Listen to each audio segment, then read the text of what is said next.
Muy buenos días, muy buenas tardes para hermanos de otros lugares. Que la paz del Señor sea con cada uno de nosotros en este momento. Y quisiéramos en este momento retomar lo que es nuestro tercer tema acerca del santuario. Y antes de hacerlo vamos a invocar el nombre del Señor. Padre que está en los cielos, pedimos tu bendición sobre la meditación de tu palabra en este momento. Úngenos con tu presencia por amor a Jesús. Amén. En este momento quisiéramos retomar el ciclo, la serie de temas del santuario. Hoy será nuestro tercer tema acerca del santuario. Y el enfoque que hemos estado compartiendo del santuario va más allá, como decíamos anteriormente, va más allá de los muebles, los colores, las medidas, que cada uno de los simbolismos del santuario, cada una de las cosas del santuario tiene una representación espiritual especial, representa una fase de la vida o el ministerio de Cristo en favor del hombre. Sin embargo, la línea de pensamiento que hemos estado desarrollando va más allá de la simbología y ver cómo nosotros podemos relacionar esto con la experiencia práctica, con la realidad. Cómo el santuario encaja en la realidad, en cada uno de sus departamentos, en cada una de sus experiencias, cómo encaja con nosotros ya en la vida práctica una vez que decidimos transitar el camino de regreso a casa, como le hemos estado llamando. Recuerden que cuando nuestros primeros padres pecaron y fueron expulsados del Edén, fueron expulsados del lugar santísimo donde estaban antes de su caída y fueron expulsados al atrio, entonces quedamos sin esperanza y Cristo tuvo que salir, dejar su trono, dejar el lugar santísimo, dejar el trono del Padre y venir al atrio a rescatarnos para volver otra vez, llevarnos paso a paso al lugar de donde fuimos expulsados. Ya vimos el camino cuando el Señor nos impresiona. En este momento quiero decir algo que lo considero importante, y es que ninguna experiencia en la vida cristiana, ningún paso que tú des o que yo dé en la experiencia cristiana se puede hacer sin la intervención del Espíritu Santo, sin la mediación, diríamos así, anticipada de Cristo en favor de nosotros a través de la influencia de su Santo Espíritu. Así que cuando estamos en el atrio exterior y decidimos volver otra vez a reconciliarnos con el Señor, es Él quien hace eso en nosotros. Por eso Él es el que obra en nosotros el querer como el hacer por su buena voluntad. Y la iniciativa de la salvación no está en mí. Nosotros naturalmente somos enemigos de Dios. La iniciativa de la salvación nace en el Señor. Y luego Él, a través de ese espíritu ministrador, a través de ese espíritu de gracia derramado a través de su sangre, Él nos impresiona para que nosotros comencemos a transitar el camino a trillar el camino de la salvación. Teniéndolo a Él, como dice Hebreos 6:20, teniéndolo a Él como precursor, o sea, a Él que va delante de nosotros. Así que en el camino va Cristo, ya dijimos, ya vimos, y en el camino, si lo llevamos al terreno eminentemente práctico, allí simplemente, cuando nosotros tomamos el camino de regreso al santuario, simplemente nace la convicción, el deseo de ser salvo. Pero eso no basta. No basta con que nosotros querramos salvarnos. Tampoco es suficiente con que cojamos el camino de regreso otra vez a casa. Tampoco es suficiente llegar a la puerta. En la puerta, lo que recuerdan la reflexión pasada, allí se dan unos testamentos según la simbología de unos ritos que se daban en el Viejo Testamento. Se dan una simbología importantísima. Allí se firma el pacto entre nuestro pariente más cercano. Él firma el pacto, Él nos confirma de que va a redimirnos delante de un grupo de testigos, como leíamos en el libro de Ruth. Así que entonces, en la puerta se da otra experiencia, otra experiencia importante, y es que se toma la decisión. Es cierto que el Señor interviene para que nosotros, Él que interviene, que nos impresiona a través de su gracia, para nosotros tomar la decisión, pero en la puerta tomamos la decisión de que vamos a unirnos otra vez con el Señor a través de ese pacto de redención que Él hace. Cuando llegamos al santuario y luego entramos por la puerta, que a su vez es Jesús, yo soy la puerta, no olvidemos lo que Jesús dijo, yo soy la puerta, y debemos de entrar a través de Él. Así que tomamos la decisión, en el camino la convicción, luego en la puerta la decisión de que vamos a transitar ese camino de regreso otra vez al lugar de donde salimos.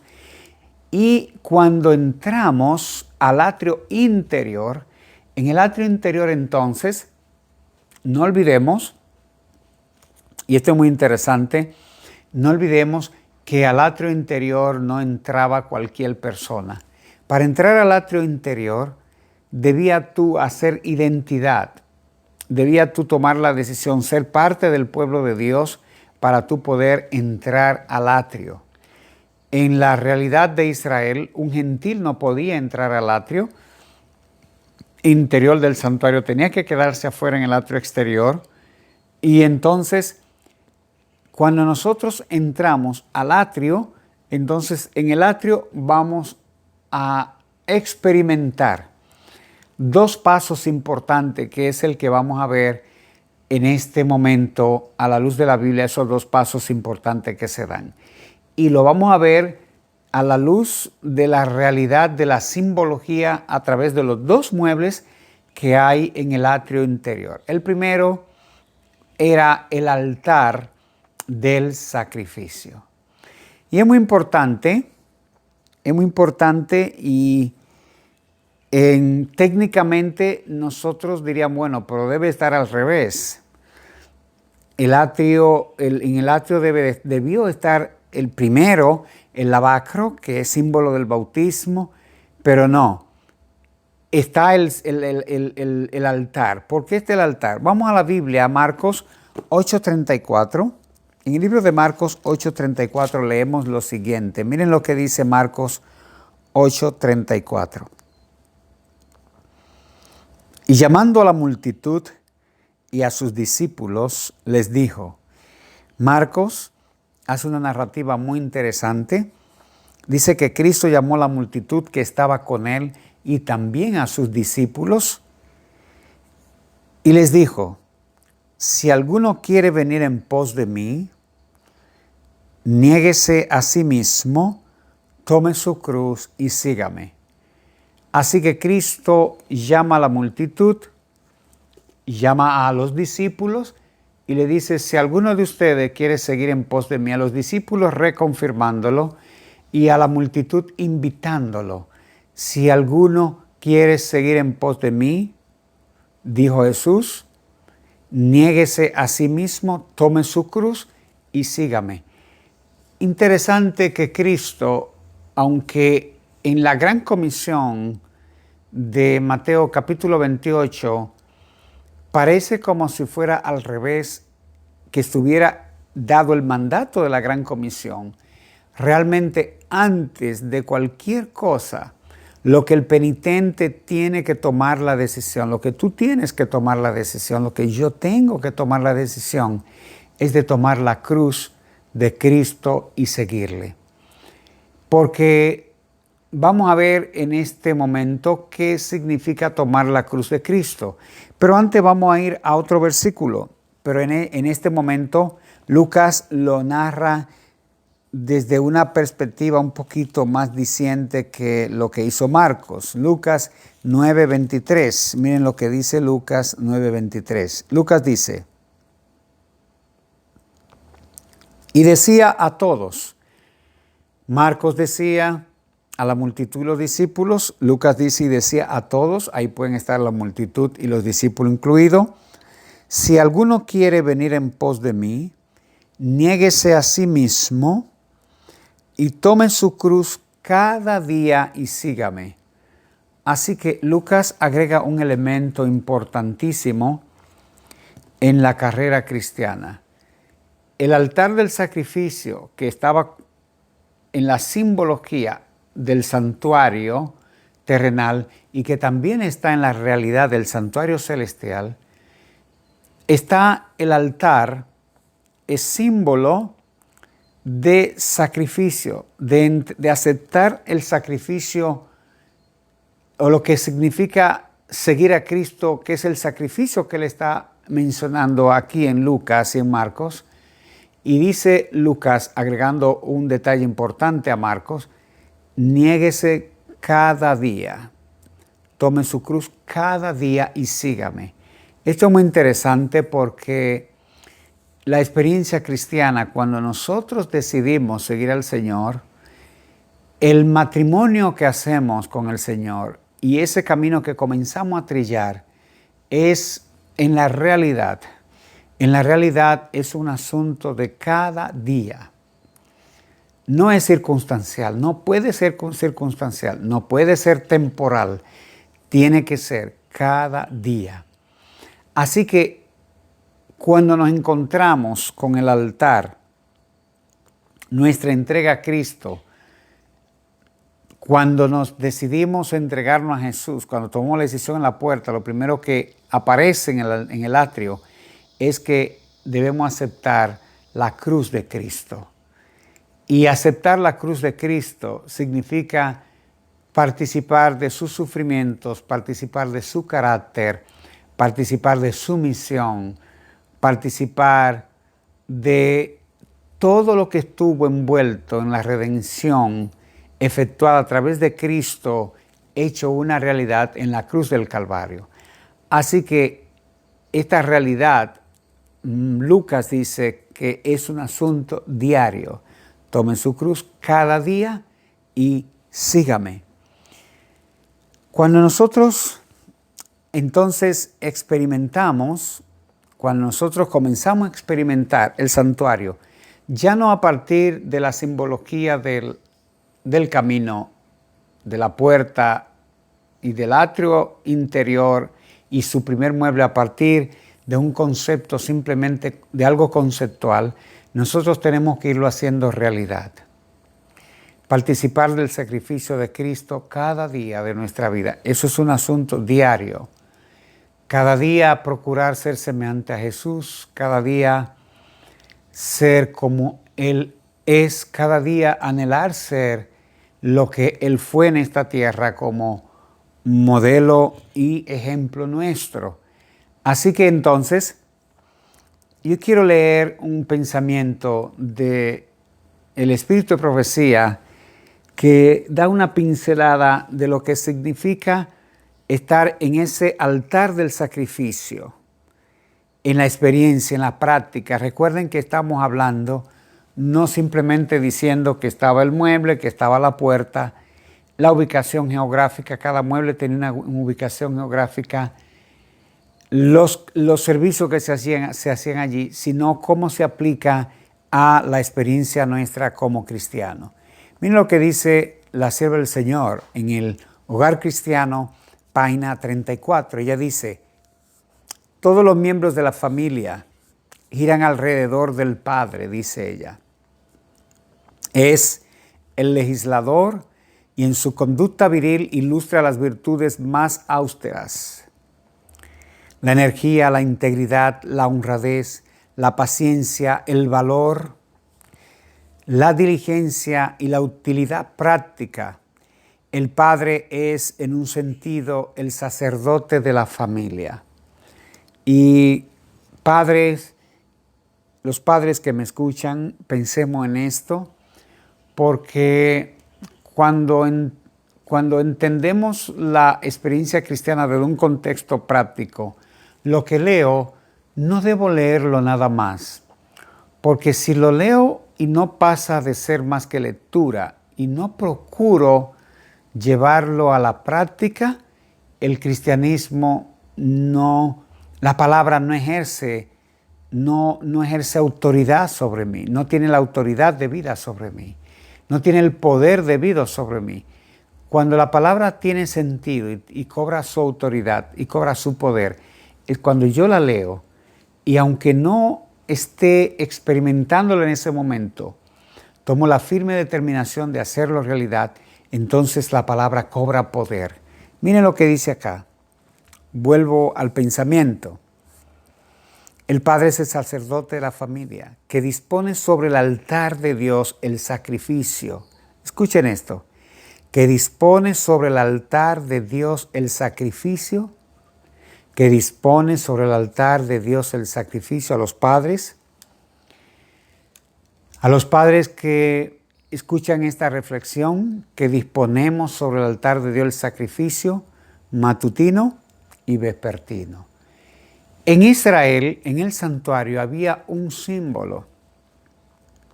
Había un sacrificio que se hacía todos los días en la mañana y un sacrificio que se hacía en la tarde.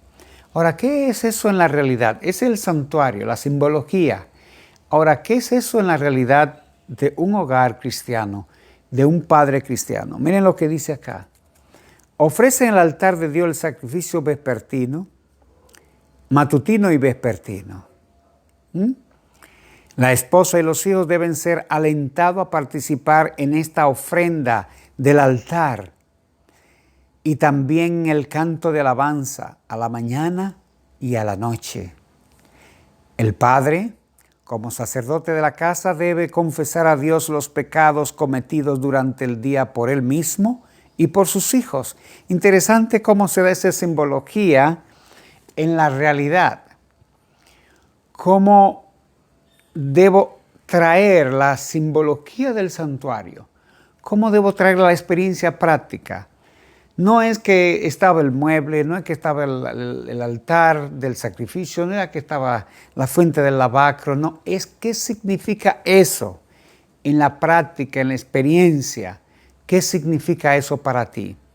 Todos los días, así como en la simbología del santuario, en la economía judía, había una ofrenda vespertina, había una ofrenda matutina.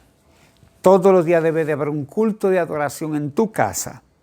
En mi casa debe de haber un culto de adoración en la mañana y un culto de adoración en la tarde.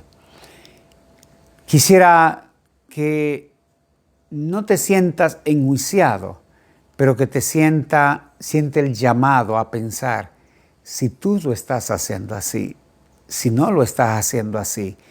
Porque entender el santuario significa participar de su simbología, pero en la realidad. Porque cuando yo experimento el símbolo, cuando yo conozco el símbolo y no logro conectar el símbolo con una realidad, el símbolo, hermanos, no pasa de ser símbolo. Y el símbolo no tiene valor si no anuncia una realidad. Si el símbolo anuncia una realidad, entonces el símbolo tiene sentido. Pero si simplemente el símbolo se queda en símbolo, y conozco que había un altar cuando yo entraba al atrio, un altar del sacrificio, pero no lo experimento, recuerden que nosotros estamos en el camino del santuario. El camino del santuario, como el camino del santuario, ahora mismo nosotros lo estamos recorriendo al revés. Fuimos expulsados del lugar santísimo al atrio exterior.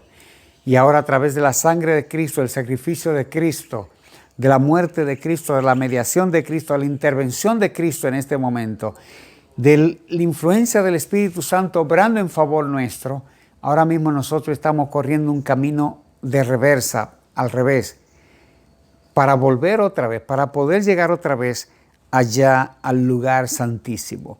Así que el altar, en la práctica, el altar representa en la realidad ese culto que tú tienes y debes de estar haciendo en tu casa todos los días, mañana y tarde.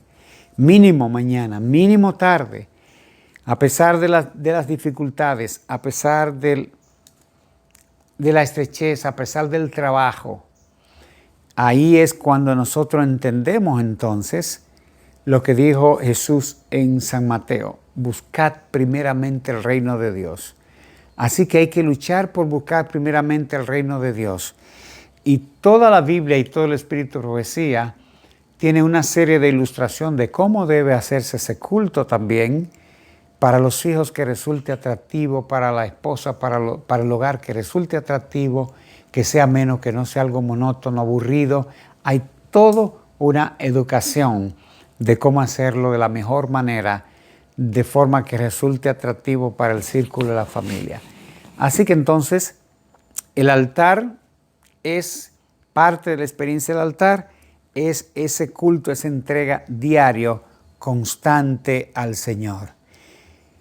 Miren lo que dice Mateo 5:23, que tiene que ver con el altar. Y esto quiero leerlo en la Biblia, Mateo 5:23.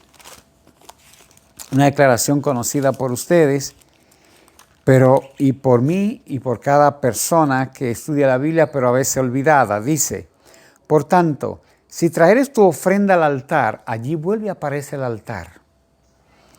Y ese altar que se refiere allí, Cristo en Mateo 5, es el altar del sacrificio, el que estaba en la simbología. Porque allí era que tú llevabas la ofrenda que tú ibas a presentar por tu pecado. Un macho cabrío, un palomino, una tórtola, lo que fuera a ofrendar, de acuerdo a tu posibilidad, que el Señor en su misericordia permitió que hubieran varios tipos de ofrendas dependiendo del estatus social, económico, socioeconómico del impenitente. Así que ese altar es que Cristo está hablando allí. Si traes tu ofrenda al altar y allí te acordares que tu hermano tiene algo contra ti, de allí tu ofrenda delante del altar y ve, reconcíliate primero con tu hermano y entonces ven y presenta tu ofrenda. Hermanos, allí el altar, en la experiencia práctica, recuerden que estamos en un camino de regreso para atrás. No estamos queriendo hablar de la simbología, los muebles, no, porque esos muebles es un símbolo que tiene que ir acompañado de una realidad en la experiencia cristiana. Porque paso a paso que el Señor está tratando de llevarnos otra vez de vuelta al lugar santísimo. Y antes de llevarnos al lugar santísimo, tenemos que experimentar cada una de las experiencias que representa la simbología del santuario. Así que cuando vaya allí al altar y tú vaya a presentar tu ofrenda, allí te acuerdas de que tiene algo contra alguien, deja allí y ve primero, reconcíliate. Es la orden imperativa del Señor con tu hermano. Y luego entonces ven y presenta tu ofrenda en el altar. Así que el altar, ese altar, cuando tú entras a la puerta inmediatamente del atrio, representa reconciliación, salvación, restauración. No solamente por ti, sino de igual manera reconciliación por tu prójimo. Y es interesante toda la simbología, y simplemente por asunto de tiempo no vamos a ver cada uno de los detalles, porque cada detalle representa un aspecto salvífico para mí y para la humanidad. En ese altar, cuando el pecador ofrecía su ofrenda allí sobre el altar, que derramaba la sangre de la víctima, allí en el altar debía tomar con un hisopo la sangre con un hisopo tomaba de la sangre de la víctima que él ofrecía, y el altar tenía 4 cuernos, un cuerno apuntando hacia cada punto cardinal del planeta. Y tú debías, cuando estaba ofrendando, tú debías, correspondiendo a lo que Jesús dijo ahí en Mateo, capítulo 5, versículo 23, dice, reconcíliate. Tú cogías hisopo y mojaba los 4 cuernos que estaban apuntando, los 4 puntos cardinales, diciéndole al Señor, Señor, ofrezco una ofrenda por mi pecado, y a la vez te imploro que esa sangre de mi ofrenda perdone a cada penitente de los 4 puntos cardinales. Cada cosa es una simbología extraordinaria, maravillosa, de confesión, de arrepentimiento, de reconciliación. Así que, hermano, entonces, interesante, y espero que esté siendo entendido este asunto del santuario. Muy interesante. Después que tú te movías de ese altar,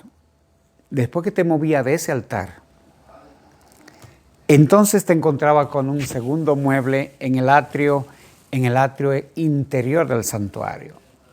Y si preguntara qué mueble te encontrabas, casi seguro va a responder el lavacro, o la fuente del agua, o el lavacro. Así que, ¿por qué entonces estaba allí la fuente del lavacro?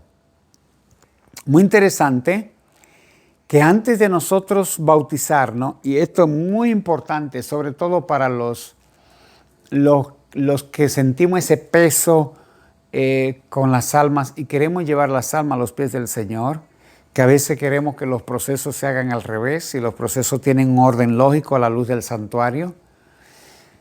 Allí, después que tú aceptas el sacrificio y ya comienzas a participar del sacrificio de Cristo en tu experiencia, entonces aparece allí la fuente del lavacro. Símbolo en la realidad tuya de que tú también debes testificar, debes dar el testimonio de que ya tú aceptaste el sacrificio de Cristo y que está participando el sacrificio de Cristo en tu experiencia. Tú entonces allí tú vas a testificar entregando tu cuerpo para ser sepultado en las aguas de ese lavacro, que representa, es símbolo también del bautismo. Se representa el bautismo. Yo quiero leer un versículo que aparece en el libro de Juan, Juan capítulo 1, versículo 29 al 34. Vamos a leer allí,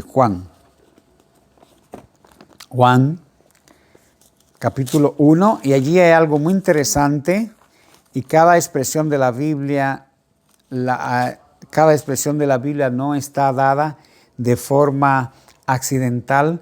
La semántica de la Biblia es parte esencial para entender el mensaje.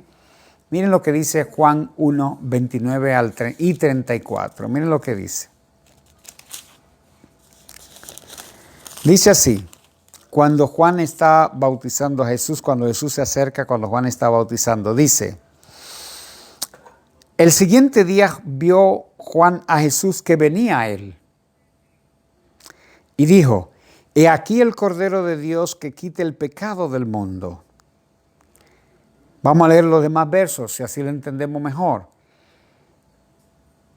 Este es aquel de quien yo dije, después de mí viene un varón, el cual es antes de mí, porque era primero que yo.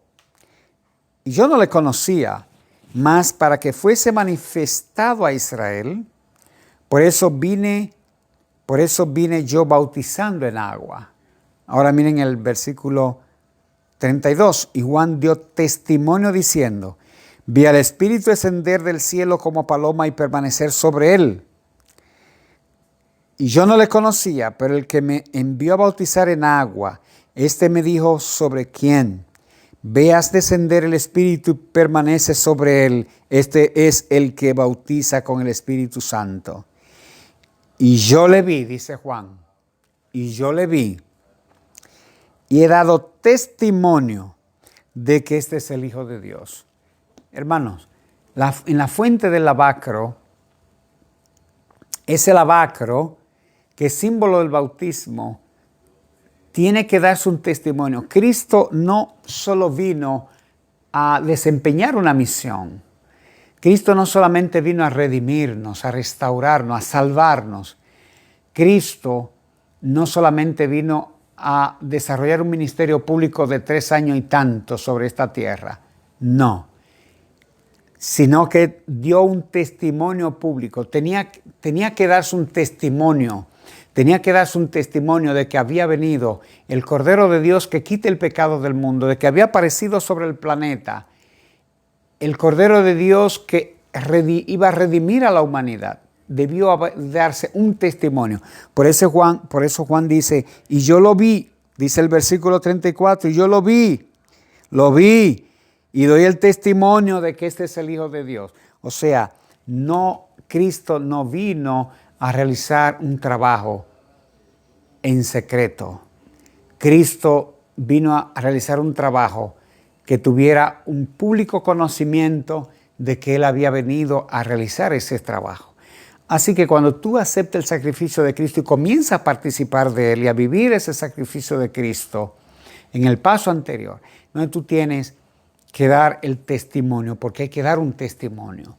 Así que el bautismo es indispensable. Tiene que darse ese testimonio, tiene que testificarse de que yo he entrado en una vida nueva, en una vida totalmente diferente, que ya he transitado un camino, que he dejado un camino atrás y que entro a una experiencia nueva en el reino de Dios. Por eso el bautismo significa la fuente del lavacro, esa fuente del lavacro. Y es importante que, aparte del testimonio, significa limpieza, porque los sacerdotes, no olvides, ten pendiente esto, por favor, hermano, ten pendiente esto, que tú eres sacerdote. Quítate de la mente que tú eres una persona común y corriente. En el mismo momento que yo decido entregarme al Señor, yo entro en la casta sacerdotal. Y el sacerdote en el lavacro tenía que lavarse las manos, tenía que lavarse, tenía que limpiarse para seguir entrando a donde vamos a llegar al final de nuestra carrera, donde el Señor quiere llevarnos. Para entrar al lugar santo, el primer departamento del interior del santuario tenía que lavarse. Así que el bautismo también es símbolo de que he sido lavado, y que ya he transitado un camino, pero que estoy siendo purificado para luego entrar a una experiencia más íntima con el Señor. Por eso el bautismo o la fuente del lavacro significa arrepentirse del pecado e iniciar una nueva vida.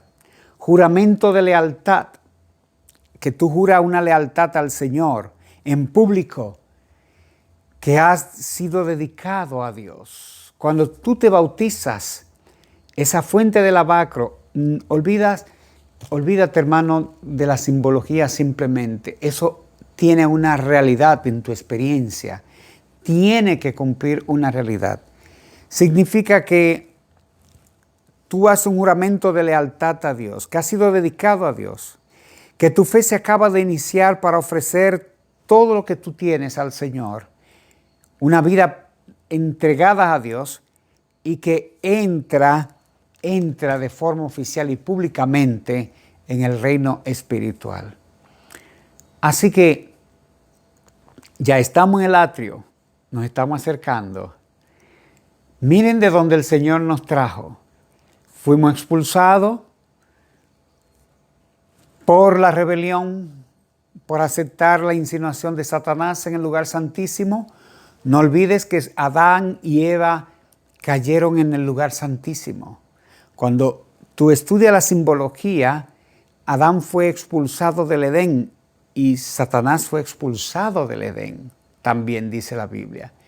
Así que Adán y Eva fueron expulsados del lugar santísimo, cayeron al atrio exterior.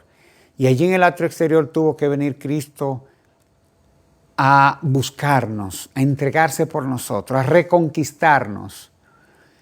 Y luego tomamos el camino, luego llegamos a la puerta y ya estamos participando de la experiencia del atrio interior, nos estamos acercando, pero no es suficiente. Haber comenzado el camino no es suficiente.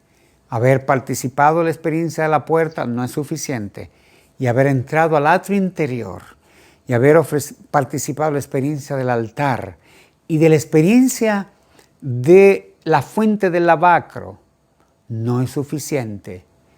Nos estamos acercando, estamos casi llegando, pero esto debe ser una realidad en nuestra experiencia cristiana para luego participar de la próxima experiencia, que es la que veremos en la próxima reflexión, y de la penúltima experiencia de la cual participará el pueblo de Dios para entrar en la última experiencia, que es la más especial, la más maravillosa, y es la que el Señor quiere que tú y yo lleguemos.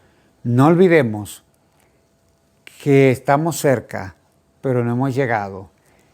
En esta tarde quisiéramos que la paz de Dios sea contigo, que nos ayude a entender y mire el santuario con esa objetividad, paso a paso, en la experiencia cristiana, conduciéndonos otra vez, Señor, de vuelta al lugar santísimo. Oremos. Padre que está en los cielos, bendícenos y permítenos, Señor, entender la simbología y llevar esta simbología con tu ayuda a la realidad. Te pedimos que nos capacite para esto en el nombre de Jesús. Amén, Señor. Amén.